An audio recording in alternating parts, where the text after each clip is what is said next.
Assalamualaikum dan selamat pagi rekan-rekan semua. Yang saya hormati Ibu Dr. Hernida Kone, SE, MM selaku dosen manajemen sumber daya manusia.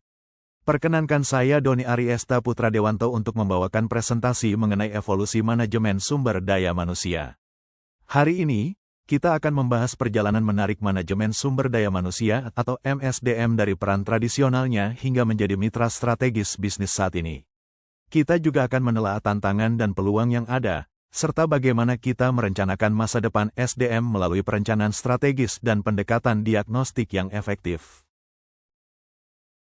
Manajemen sumber daya manusia, dari administratif ke strategis. Di masa lalu, MSDM seringkali dianggap sebagai fungsi administratif yang berfokus pada kepatuhan aturan dan pencatatan.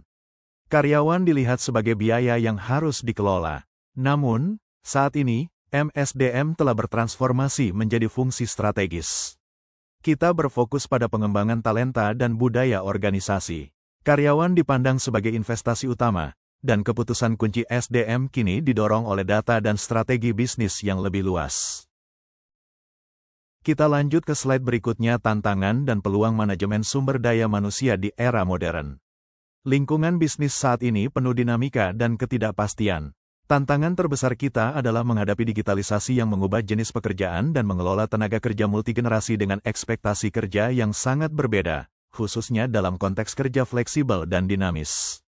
Namun, disinilah letak peluangnya, kita dapat memanfaatkan people analytic untuk membuat keputusan yang lebih cerdas dan menggunakan peran strategis kita untuk membangun budaya inovasi dan meningkatkan keterlibatan karyawan secara mendalam, memastikan setiap talenta merasa dihargai dan termotivasi. Oleh karena itu, perencanaan SDM adalah fondasi strategis dan sangat penting bagi bisnis.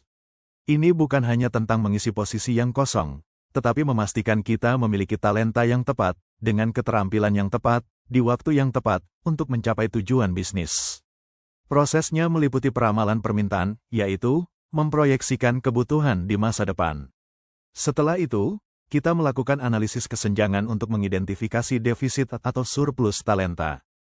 Dan yang terpenting, kita menyusun rencana aksi yang terperinci, baik melalui rekrutmen, pelatihan, atau strategi pengelolaan kelebihan staf untuk menutup kesenjangan tersebut. Setelah melakukan perencanaan manajemen sumber daya manusia, maka langkah selanjutnya yang harus kita lakukan adalah dengan menerapkan pendekatan diagnostik dalam MSDM. Untuk benar-benar menyelesaikan masalah SDM, kita harus menggunakan pendekatan diagnostik. Ini berarti kita harus fokus pada akar penyebab, bukan sekadar gejala di permukaan. Contohnya, jika turnover tinggi, solusi cepatnya mungkin menaikkan gaji. Namun, diagnosis yang tepat mungkin mengungkapkan bahwa akar masalahnya adalah kualitas kepemimpinan atau kurangnya jalur karir. Pendekatan diagnostik menuntut kita melalui siklus yang sistematis, dari identifikasi gejala, analisis data mendalam, intervensi yang tepat sasaran, hingga evaluasi yang mengukur dampak nyata dari perubahan yang kita lakukan. Kini kita tiba pada kesimpulan dan aksi. Sebagai ringkasan, peran kita di MSDM tidak lagi pasif, melainkan strategis dan proaktif. Kita harus memanfaatkan peluang dari data dan digitalisasi, merencanakan kebutuhan talenta kita secara sistematis melalui PSDM, dan memastikan setiap intervensi kita benar-benar menyentuh akar masalah melalui diagnosis yang cermat. Dengan demikian, kita bisa menjadi pendorong utama keberhasilan dan daya saing organisasi. Demikian presentasi yang bisa saya paparkan lewat video pembelajaran ini. Lebih dan kurangnya saya mohon dimaafkan dan saya ucapkan terima kasih atas perhatian Ibu Dr. Hernida Kone dan rekan-rekan. Assalamualaikum dan selamat siang.